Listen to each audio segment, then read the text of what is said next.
वैसे तो तुमने सुना ही होगा कि हर साल कैसे जापान में इतने सारे नेचुरल डिजास्टर आते हैं। Japan has been pounded with heavy rain. 300,000 people could die. Runs along Japan's Pacific coast from चाहे वो अर्थक्वेक हो या फिर वोल्केनिक इरप्शन। इसके अलावा जापान वही देश है जिसके हिरोशिमा नागासाकी पे 1947 में अमेरिका ने एटॉमिक बम गिराया था, जिसमें जापान को काफ़ी ज़्यादा भारी नुकसान देखने को मिला। जापान की जगह पर कोई दूसरा देश होता तो शायद ही इतना जल्दी इतने कम समय में रिकवर कर पाता। जापान ना सिर्फ रिकवर होता है बल्कि आज दुनिया का सबसे एडवांस्ड और डेवलप कंट्री में से एक है। तो सवाल अब ये उठता है कि जापान के लोगों को ऐसा क्या सीक्रेट पता है जिससे वो इतने कम समय में इतना ज़्यादा प्रोग्रेस कर पाते हैं, और एक स्टूडेंट होने के नाते हम उनसे क्या सीख सकते हैं। तो इस वीडियो को बस देख के मत जाना, इससे कुछ सीखना भी। मैं तुम लोग को चैलेंज करना चाहता हूँ 21 दिन के लिए। इस वीडियो में बताए गए 6 पॉइंट्स में से किसी एक को उठाना है, उसे नेक्स्ट 21 डेज के लिए अप्लाई करना है, और इससे क्या बेनिफिट होता है कमेंट में आपको जरूर बताना। तो hi everyone, this is your medical वाले भैया, 3rd year MBBS student from government medical college JSR। ये बोल रहे क्या सुनाई नहीं दे रहा, ब्रो मत बोल मेरे को भाई नहीं तेरा। तो first important technique is kaizen. Kaizen का मतलब होता है small improvement every single day. तो अब तुम सोच रहे होगे कि स्मॉल इम्प्रूवमेंट या फिर 1% इम्प्रूवमेंट से तुम्हारी लाइफ कैसे चेंज हो सकती है। तो let me give you an example. एक बार डॉक्टर के पास एक लेडी आती है, कहती है मैं अपना वेट लॉस करना चाहती हूँ पर कर ही नहीं पाती, और इसको लेके मैं बहुत समय से परेशान हूँ।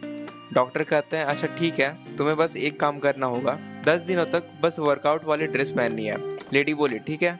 10 दिन के बाद लेडी डॉक्टर के पास आती है। डॉक्टर कहते हैं अगले 10 दिन तक तुम्हें अपने फेवरेट एक गाने पे 5 मिनट तक बस डांस करना है। क्योंकि टास्क आसान था तो लेडी मान जाती है। जब वो तीसरी बार आती है डॉक्टर के पास, तो डॉक्टर सजेस्ट करते हैं कि 4 अपने फेवरेट गानों पे 5-5 मिनट तक अब डांस करना है। इसके अलावा खाने में फ्रूट्स और वेजिटेबल को ऐड करना है। 2-3 महीने के बाद लेडी दौड़ते हुए आती है डॉक्टर के पास और डॉक्टर के पैरों में गिर जाती है। उसका 10 किलो वजन कम हो चुका था। डॉक्टर ये आपने कैसे किया? मैं पिछले 10 सालों से वजन कम करने की कोशिश कर रही हूँ पर कभी कर ही नहीं पाई, जो आपने बस 2 महीने में कर दिया। तो ये मैजिक था काइजन का। अगर तुम डेली के 2 घंटे भी पढ़ते हो तो कंसिस्टेंटली, तो साल के बनते हैं 730 घंटे। इतना काफ़ी है बड़े से बड़े सिलेबस को कंप्लीट करने के लिए, या फिर अपने स्कूल के एग्ज़ाम में टॉप करने के लिए, या फिर अगर तुम कॉम्पिटिटिव एग्ज़ाम जैसे नीट, JEE और SSC की प्रिपरेशन कर रहे हो, तो अपने खाली समय में अगर तुम डेली का 100 क्वेश्चन MCQ सॉल्व करना शुरू करते हो तो साल के एंड तक तुम 36,500 क्वेश्चन सॉल्व कर चुके होगे। और ये एक्स्ट्रा क्वेश्चन तुम्हें कॉम्पिटिशन की भीड़ से निकालने के लिए काफ़ी है। विच मीन्स की स्मॉल चेंजेस जो आपको बड़े बदलाव की ओर ले जाती है। क्योंकि जब भी हमें बड़ा टास्क करने को बोला जाता है हम डर जाते हैं और हम पीछे हट जाते हैं, जिसकी वजह से हम कभी आगे नहीं बढ़ पाते। पर अगर तुम अपने बड़े टास्क या चैप्टर को छोटे छोटे टॉपिक्स में डिवाइड कर देते हो और एक एक टॉपिक को कंप्लीट करते जाते हो, तो ये ज़्यादा आसान और इफेक्टिव होगा। मतलब 1% इम्प्रूवमेंट एवरी सिंगल डे अगर करते हो तो साल के एंड तक तुम 365% इम्प्रूव कर चुके होगे बाकी लोगों के कंपेयर में। इससे पहले कि वीडियो में खो जाओ, तुम्हें इस चैनल से बहुत कुछ सीखने को मिलेगा अबाउट कॉम्पिटिटिव एग्जाम, प्रोडक्टिविटी और बहुत कुछ। तो इस चैनल को सब्सक्राइब करना मत भूलना। नंबर 2, इनिमुरी का मतलब होता है टेकिंग ए नैप। जापान में पढ़ाई करते वक्त या ऑफिस में सो जाना ऑकवर्ड नहीं माना जाता है, अनलाइक कि इंडिया जहाँ पे स्कूल में सोने से तुम्हें पनिशमेंट भी मिल सकती है। अगर आप स्कूल में हो या ऑफिस में हो और थक गए हो तो आप अपने सीट पे ही नैप ले सकते हो, जो कि एक इम्पॉर्टेंट पार्ट सेल्फ केयर और रेस्ट माना जाता है एक Japan. Instead of taking long break या ट्रेवल करके अपना समय बर्बाद करना, उससे अच्छा है कि अपने वर्क प्लेस में ही सो जाए। इससे ना सिर्फ स्ट्रेस रिलीफ होता है बल्कि तुम्हारी अलर्टनेस भी इंक्रीज होती है, कॉग्निटिव एबिलिटी बढ़ती है, फटीग रिलेटेड जो भी तुम्हारी गलती होने के चांसेस होते हैं वो भी कम होते हैं। Now moving on to the 3rd important technique, Kanban. Kanban इतना इम्पॉर्टेंट टेक्निक है कि इसे लार्ज मैन्युफैक्चरिंग कंपनी जैसे टोयोटा भी यूज़ करती है, और इस टेक्निक को यूज़ करके हम स्टूडेंट बहुत इफेक्टिव बन सकते हैं। एक बार एक टीचर क्लास को 2 ग्रुप में डिवाइड करती है, A और B ग्रुप में, और दोनों को सेम टास्क सेम प्रोजेक्ट दिया जाता है करने को।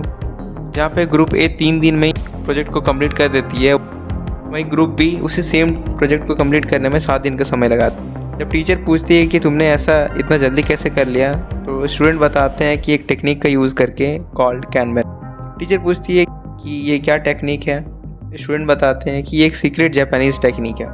इसके अंडर आप अपने काम को 3 पार्ट्स में डिवाइड करते हो, जो कि to do, work in progress और डन। अब टू डू लिस्ट बनाते हैं जिसमें हम वो सारे काम रखेंगे जो कि हमारा पेंडिंग है, जैसे स्कूल का प्रोजेक्ट हो, 2 चैप्टर पढ़ना हो या फिर 100 MCQ सॉल्व करना। इसमें जो भी टास्क तुमने उठाया हुआ है उसे वर्क इन प्रोग्रेस में रखो, और जैसे छोटा छोटा टास्क कंप्लीट होते जाए उसे तुम डन की कैटेगरी में मूव करते जाओ। ऐसा करने से तुम्हारा ब्रेन में क्लैरिटी रहेगी कि किन किन टास्क को करना अभी बाकी है और कौन सा टास्क कंप्लीट हो चुका है। कंप्लीटेड टास्क से तुम्हें मोटिवेशन मिलेगी। विजुअल रिप्रेजेंटेशन की वजह से टास्क जल्दी पूरी हो जाती है। ओके, तो अब हम चलते हैं जापानीज सीक्रेट नंबर 4 पे, जिसका नाम है काइकाको। काइकाको का मतलब होता है रेडिकल चेंज। बहुत बार ऐसा होता है कि मेहनत जितनी भी कर लूँ पर रिजल्ट नहीं मिल पाता। ऐसे में एक बड़े चेंज की ज़रूरत होती है। फॉर एग्जांपल, जब मैं नीट की तैयारी कर रहा था तो मेरा रिवीजन का टेक्निक बहुत स्लो हुआ करता था, जिसकी वजह से घंटों बर्बाद चल जाते थे मेरे रिवीजन करने में। फिर मैंने जब रिवीजन की टेक्निक को कम्प्लीटली चेंज किया, ना सिर्फ मेरा समय बचा बल्कि मेरा रिजल्ट भी काफ़ी इम्प्रूव हो गया। आई नो ये काइजन से जस्ट अपोजिट है, बिल्कुल ही अपोजिट है, बट बात मानो दोनों अलग अलग जगह यूज़ होते हैं।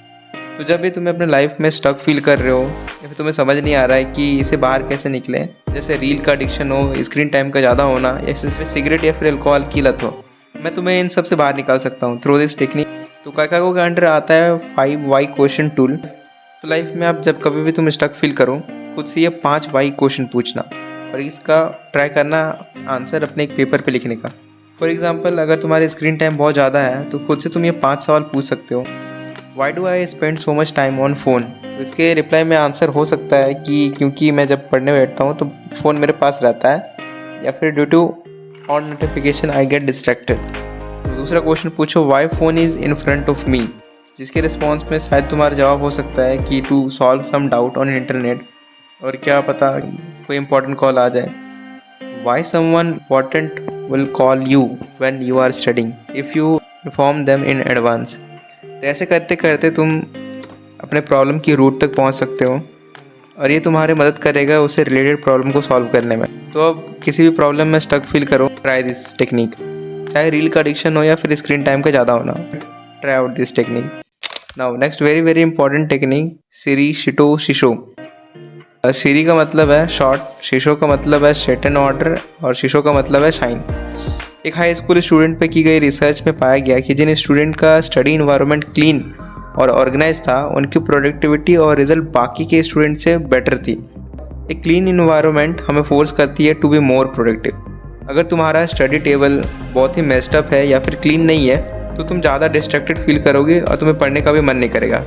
तो अब जब कभी भी तुम्हें पढ़ने का मन ना करे, थोड़ा टाइम निकालो और अपने स्टडी रूम और स्टडी इन्वायरमेंट को थोड़ा साफ और अट्रैक्टिव बनाने की कोशिश करो। जो भी बुक्स या नोट्स चाहिए वो पहले से ही तुम्हें इन ऑर्डर में ऑर्गेनाइज करो for the next study session. Moving on to next technique, hara hachibu. एक बार एक जापानीज़ इंडिया आता है कुछ बिजनेस के सिलसिले में। तो लंच के दौरान अपने फ्रेंड्स के साथ खाना खा रहा होता है। खाना बहुत ही कम खाने के बाद वो जापानीज़ मैन बोलता है, भाई मेरा तो हो गया। जिसे सुन के उसके दोस्त काफ़ी हैरान हो जाते हैं और पूछते हैं कि भाई तुमने तो अभी शुरू ही किया था, आपने तो बहुत ही कम खाना खाया। इस पे जापानीज़ मैन बोलता है कि हम हारा हाचिबू रूल फॉलो करते हैं, विच मीन्स आपको अपने भूख का 80% तक खाना खाना चाहिए, 100% नहीं। इस पर सब फ्रेंड हैरान हो गए।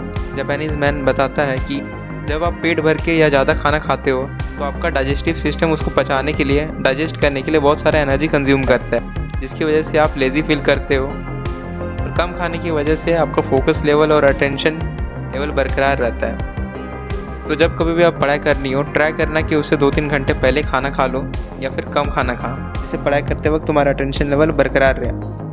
तो बस वीडियो को देख लेने से कुछ नहीं होगा। अगर तुम चाहते हो 300% इम्प्रूव करना तो take challenge of 21 days and comment me कौन सा तुम चैलेंज एक्सेप्ट कर रहे हो। तो वीडियो पसंद आई है तो वीडियो को लाइक करना, शेयर करना और सब्सक्राइब करना मत भूलना।